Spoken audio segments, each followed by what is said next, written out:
আসসালামু আলাইকুম রহমতুল্লাহি বারাকাতুহু। হ্যালো বন্ধুরা, আপনারা সবাই কেমন আছেন? আশা করি আপনারা অনেক ভালো আছেন।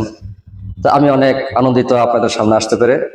আজ আমি আপনাদের সামনে নবী করিম সাল্লাল্লাহু আলাইহি ওয়াসাল্লামের হুলিয়া মুবারক তথা হিজ নোবেল ফিচার অর্থাৎ রাসূল করিম সাল্লাল্লাহু আলাইহি ওয়াসাল্লামের পবিত্র দেহ মুবারক সম্পর্কে কিছু আলোকপাত করার চেষ্টা করব। ওমা তৌফিক ইল্লা বিল্লাহ। একজন মুসলিম তথা রাসূল করিম সাল্লাল্লাহু আলাইহি ওয়াসাল্লামের উম্মত হিসাবে আমাদের নবী সাল্লাল্লাহু আলাইহি ওয়াসাল্লামের দেহ অবয়ব সম্পর্কে জানার আগ্রহ অনেক বেশি থাকা উচিত এবং এটা আমাদের আছে। কারণ আমরা জানি যে রাসূল করিম সাল্লাল্লাহু আলাইহি ওয়াসাল্লামের সাহাবাগণ এ ব্যাপারে অনেক হাদিস বর্ণনা করে গিয়েছেন। আমাদের ইমামগণ এই ব্যাপারে অনেক হাদিস সংরক্ষণ করেছেন। তার মধ্যে ইমাম তিরমিজি রাহিমাহুল্লাহ তাআলা সর্বোত্তম কাজ করেছেন। তিনি রাসূল করিম সাল্লাল্লাহু আলাইহি ওয়াসাল্লামের নোবেল ফিচার তথা পবিত্র দেহ মোবারকের উপর স্বতন্ত্র একটি কিতাব রচনা করেছেন। কিতাবটির নাম শামাইলে তিরমিজি। এখন আমি আপনাদের সামনে শামাইলে তিরমিজি থেকে কয়েকটি হাদিস বর্ণনা করার যথাসাধ্য চেষ্টা করব। শামাইলে তিরমিজির 2 নম্বর হাদিস, আন আনাস ইবনে মালিক রাদিয়াল্লাহু তাআলা আনহু قال كان رسول الله صلى الله عليه وسلم ربعة ليس بالطويل ولا بالقصير حسن الجسم وكان شعره ليس بجاد ولا سبت أصفر اللون إذا مشى تكبر। অর্থাৎ আনাস ইবনে মালিক রাদিয়াল্লাহু তাআলা আনহু বলতেছেন যে আমাদের কানা রাসূলুল্লাহ সাল্লাল্লাহু আলাইহি ওয়াসাল্লাম রবা, আমাদের রাসূল সাল্লাল্লাহু আলাইহি ওয়াসাল্লাম ছিলেন মধ্যম ধরনের।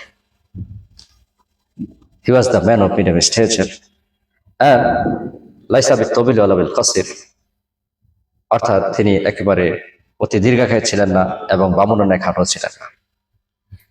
He was neither very short or neither very tall. আসমানুল লাওন, অর্থাৎ আমাদের নবী করিম সাল্লাল্লাহু আলাইহি ওয়াসাল্লাম ছিলেন দেখতে অনেক সুদর্শন এবং খুবই হ্যান্ডসাম।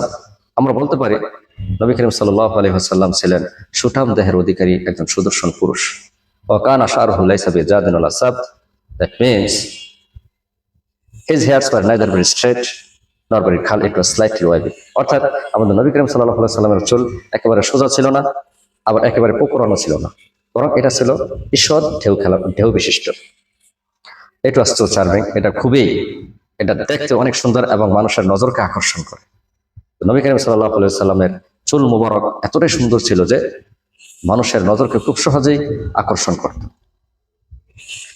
আসমারুল লাওন, that means he was so handsome, অর্থাৎ তিনি ছিলেন অনেক সুন্দর, সুদর্শন এবং লাবণ্যময়ী একজন মানুষ। ইজা মাশায় তাকাফফা ফানি ওয়াক, হি লিন ফরওয়ার্ড স্লাইটলি, যখন তিনি হাঁটতেন তিনি সামনের দিকে ঝুঁকে হাঁটতেন। শামাইলে তিরমিজির 3 নম্বর হাদিস, আনিল বারা ইবনে আযিম রাদিয়াল্লাহু তাআলা আনহু قال كان رسول الله صلى الله عليه وسلم رجلا مربوعا بعيدا ما بين المنكبين عظيم الجمة إلى شحمة أذنيه عليه ملة حمراء ما رأيت شيئا قط أحسن منه। বারা ইবনে আযিম রাদিয়াল্লাহু তাআলা আনহু বলতেছেন, কানা রাসূলুল্লাহ সাল্লাল্লাহু আলাইহি ওয়াসাল্লাম রাজুলান মারবুআন, দ্যাট মিন্স আওয়ার প্রফেট সাল্লাল্লাহু আলাইহি ওয়াসাল্লাম was the man of medium build, অর্থাৎ আমাদের নবী সাল্লাল্লাহু আলাইহি ওয়াসাল্লাম মধ্যম আকৃতির মানুষ ছিলেন। মা বাইনাল মানকিবাইন, অর্থাৎ রাসূল করিম সাল্লাল্লাহু আলাইহি ওয়াসাল্লামের স্কন্ধদ্বয় অন্যান্য মানুষদের তুলনায় অনেক প্রশস্ত এবং বড় ছিল। He had a large and wide shoulder than others. আলাইহি হুল্লাতুন হামরাউ, অর্থাৎ রাসূল করিম সাল্লাল্লাহু আলাইহি ওয়াসাল্লামের পরিধানে তখন একটি লাল ডোরাকাটা বিশিষ্ট লুঙ্গি এবং চাদর ছিল।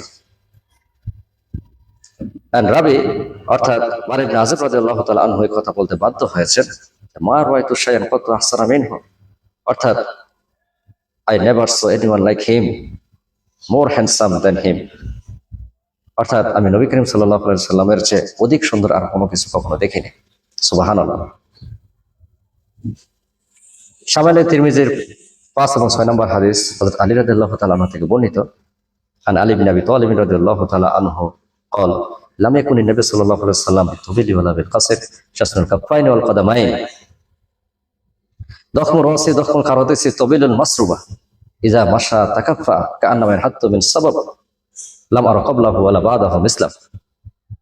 হাদিসের অর্থ হচ্ছে এই, আলী রাদিয়াল্লাহু তাআলা আনহু বলতেছেন, আমাদের নবী করিম সাল্লাল্লাহু আলাইহি ওয়াসাল্লাম অতি দীর্ঘাকায় ছিলেন না, যেমনটা লম্বা মানুষ হয়ে থাকে, এবং একেবারে খাটো ছিলেন না যেমন বামুনরা হয়ে থাকে, বরং তিনি ছিলেন উভয় ঘটনের মধ্যবর্তী স্থানে, অর্থাৎ তিনি ছিলেন মধ্যম আকৃতির একজন সুদর্শন এবং সুপুরুষ। শাসনুল কাফাইন ওয়াল কদামাইন, that means the soles of both hands and feet were very fleshed, অর্থাৎ রাসূল করিম সাল্লাল্লাহু আলাইহি সাল্লামের পা এবং হাতের তালুদের ছিল খুবই মাংসল বিশিষ্ট এবং তার হাতের আঙ্গুলগুলো মাংসল বিশিষ্ট ছিল। তখন রসি, অর্থাৎ he had a large head, রাসূল করিম সাল্লাল্লাহু আলাইহি ওয়াসাল্লামের মাথাটা মানানসই বড় ছিল। দখমুল কারাদিস, that means his joints of bones were strength, রাসূল করিম সাল্লাল্লাহু আলাইহি ওয়াসাল্লামের হাড়ের জোড়াগুলো ছিল খুব মজবুত এবং খুবই দৃঢ়। এবং আলী রাদিয়াল্লাহু তাআলা আনহু পরিশেষে কথা বলতে বাধ্য হয়েছেন যে লাম আরা ক্বাবলাহু ওয়ালা বাদাহু মিসলাহু, যে নবী করিম সাল্লাল্লাহু আলাইহি সাল্লামের মতো সর্বোত্তম মানুষ আমি আগেও কখনো দেখিনি এবং পরে কখনো দেখিনি। অর্থাৎ he said, I didn't see anyone like him, neither before him nor after him. শামাইল তিরমিজির 9 নম্বর হাদিস, হযরত জাবির ইবনে সামুরা রাদিয়াল্লাহু তাআলা আনহু থেকে বর্ণিত, তিনি বলেন, কানা রাসূলুল্লাহ সাল্লাল্লাহু আলাইহি ওয়াসাল্লাম দলিয়াল ফাম আশকালাল আইন মানহুসাল আকিব, অর্থাৎ নবী করিম সাল্লাল্লাহু আলাইহি ওয়াসাল্লামের মুখ বিবর ছিল বড়, he had a white mouth, আশকালাল আইন, এবং তার চোখের শুভ্রতার মাঝে কয়েকটি লাল রেখা ছিল, অর্থাৎ there were some red lines in the white parts of his eyes. Manhus al-Akib, that means he had a little flesh on his heels, অর্থাৎ তার পায়ের গোড়ালি ছিল সরু, পাতলা এবং কম মাংসল বিশিষ্ট। আবু ইসহাক থেকে বর্ণিত একটি হাদিসে, যেটা শামাইল তিরমিজির 11 নম্বর হাদিস, সেখানে বর্ণিত হয়েছে, সালা রাজুলুল বারা ইবনে আযিব রাদিয়াল্লাহু তাআলা আনহু আকান ওয়াজহু রাসূলুল্লাহ সাল্লাল্লাহু আলাইহি ওয়াসাল্লাম ইসলা সাইফ ক্বালা লা বাল মিসলুল কমার, অর্থাৎ এক লোক বারা ইবনে আযিব রাদিয়াল্লাহু তাআলার কাছে আসলো এবং তাকে রাসূল করিম সাল্লাল্লাহু আলাইহি ওয়াসাল্লামের মুখাবব অর্থাৎ ফেস সম্পর্কে জিজ্ঞেস করলো। He asked him about the face of Prophet sallallahu alaihi wasallam. তিনি জিজ্ঞেস করতে চাইছেন যে was the face of Prophet sallallahu alaihi wasallam shining like the sword, যে রাসূল করিম সাল্লাল্লাহু আলাইহি ওয়াসাল্লাম চেহারা মোবারক কি তরবারি নিয়ে চকচকে ছিল, অর্থাৎ তরবারির মধ্যে রোদের আলো পড়লে যেরকম চিকচিক করে, ঠিক নবী করিম সাল্লাল্লাহু আলাইহি ওয়াসাল্লামের চেহারা কি এরকম চিকচিক করতো কিনা যখন রোদের আলো তার উপর পড়তে। বারা ইবনে আযিব রাদিয়াল্লাহু তাআলা আনহু তাকে উত্তরে বললেন, না, নবী করিম সাল্লাল্লাহু আলাইহি ওয়াসাল্লাম তরবারি নিয়ে চকচকে সৌন্দর্যের অধিকারী ছিলেন না, বরং তিনি ছিলেন মিসলুল কমার, অর্থাৎ তিনি পূর্ণিমার রাতের চাঁদের ন্যায় উজ্জ্বল ছিলেন। সুবহানাল্লাহ। আমাদের নবী করিম সাল্লাল্লাহু আলাইহি ওয়াসাল্লামের চেহারা মোবারক ছিল পূর্ণিমার রাতের চন্দ্রের ন্যায়, বরং তার চেয়ে সুন্দর।